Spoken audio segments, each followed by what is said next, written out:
wala akong pakisama sa inyo eh. Kasi dumaan na ako sa putik. Naawa ako kay Mayor, puting-puti yung sneaker niya eh. Yung aking itim, pero hindi na bale, dinaan ko na rin sa putik. Ay, magsiupo po tayo. Maraming salamat sa ating kalihim ng Department of Agriculture, Secretary Kiko Laurel.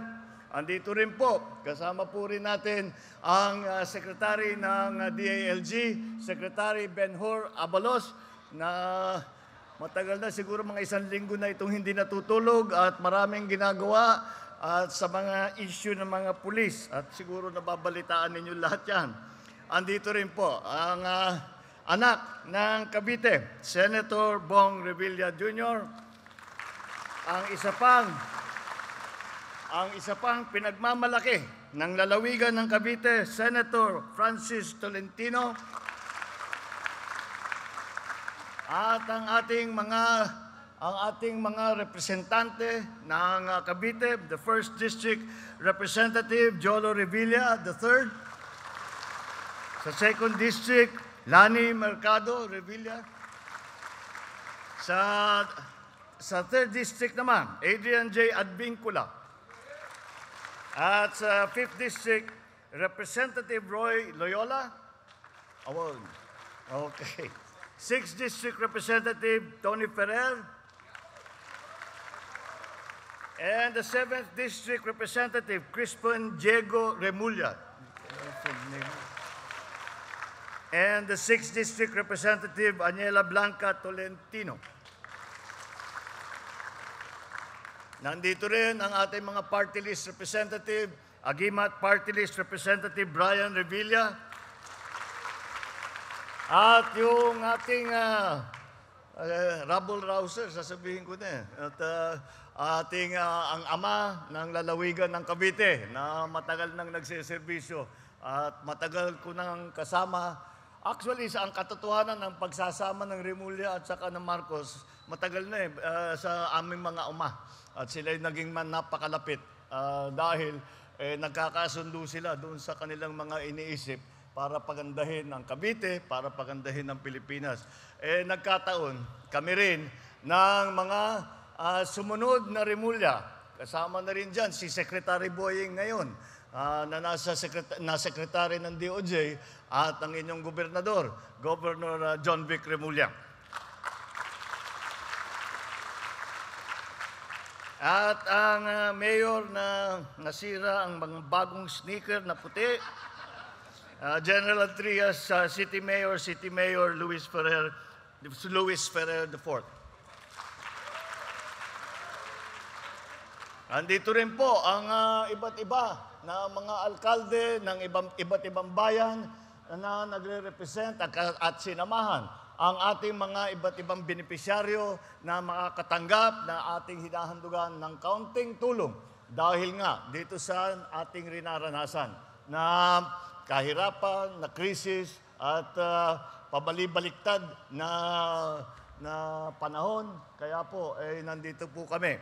At sa inyo po lahat, pinakamahalaga na nandito, hindi lamang kami mga opisyal, kung hindi talaga ang pinakamahalaga na nandito lahat po ng mga benepisyaryo ng mga mangingisda at saka ang ating mga ating magsasaka. Magandang umaga po sa inyo lahat. Tayo po, magandang umaga pero ang lakas ng ulan. Pero hindi na bale. At maalala naman ninyo, nung nakaraang 6 na buwan, tayo naman ay nagdadasal, sana umulan, sana umulan. Nasagot naman yung mga dasal natin. Narito naman tayo ngayong araw kasama ang ating mga kababayang mangingisda at kanilang mga pamilya dito sa Cavite upang mag-abot ng tulong na magpapasiglang muli sa inyong kabuhayan sa gitna ng sunod-sunod na insidente ng oil spill. Ayon sa datos, mahigit 25,000 pamilya mula sa probinsya ng Cavite ang naapektuhan ng mga pangyayaring ito mula sa paglubog ng 3 barko sa Bataan nitong nakaraang Hulyo. Mahigit 33,000 mangingisda ang naperwisyo ng nasabing trahedya, samantalang mahigit 250 milyong piso ang nawala sa kanilang kita. Labis man ang epekto nito sa inyong lalawigan, ako ay naniniwala na sa tulong ng bawat isa, tayo ay makakaahon mula sa pagsubok na ito. Sapagkat ang Cavite ay tahanan ng ating mga makasaysayan at magigiting na bayani, tulad ni Emilio Ginaldo, Mariano Trias at Mariano Alvarez. Dumadaloy sa inyong mga ugat ang lahing palaban sa hamon ng buhay. Isa itong malaking bahagi ng inyong pagkakalinlan ng simbolo ng inyong panindigan. Ang Cavite ay tahanan din ng ating mga magsasaka at mangingisda na malaki ang ambag sa ating agrikultura at ekonomiya ngayon. Sa araw na ito, inaabot ko ang aking taus-pusong pasasalamat at suporta sa mga mangingisda na naririto, kasama ang inyong mga pamilya na kaagapay ninyo sa araw-araw. At nasabihan lang ako ni ating Secretary Kiko Laurel ng DA na mula ngayon ay maari ng mangisda, wala ng oil spill, pwede nang ituloy ang inyong hanap buhay. Asahan po ninyo na ang pamahalaan ay gumagawa ng mga hakbang upang malibsan ang pinsala na inidulot ng mga insidenteng gagaya nito. Hangad namin na ang presidential assistance na aming handog sa bawat apektadong mangingisda ay makakatulong sa inyong pagbangon at magbibigay ng panibagong pag-asa.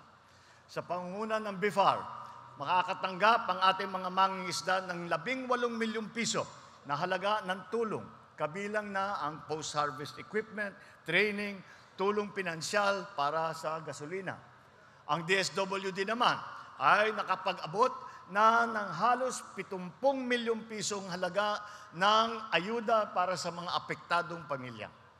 Naglaan din kami ng 3 milyong pisong standby funds at higit 100 milyong pisong halaga ng pagkain ng non-food items. Kasangga rin ninyo ang DOLE na nagbigay ng mahigit 8 milyong piso tulong para sa mga apektadong kababayan natin sa Tansa at sa Naik. Sa ilalim ng tulong panghanap buhay sa ating Disadvantaged Displaced Workers Program, sinisikap namin na mabigyan ng trabaho ang ating mga kababayang naapektuhan at lubos na nangangailangan. Nagsasagawa naman ang DOH ng konsultasyon sa buong rehiyon. Patuloy din ang DOH sa rapid health risk assessment at water testing sa mga nasalantang lugar upang matiyak na ang mga residente na ligtas sila at maayos ang kalusugan sa kabila ng oil spill. Sa ngayon, iniimbestigahan na natin ang paglubog ng mga barko upang makakalap tayo na sapat na impormasyon na mapanagot ang mga nagsala ayon sa batas.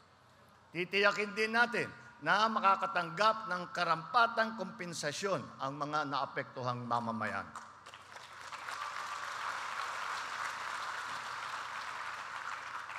Masaya kong ibinabalita na matagumpay na nating inapigilan ang pagtagas ng langis mula sa mga barkong ito, partikular yung Terra Nova, nang hindi na ito makapinsala sa ating kalikasan.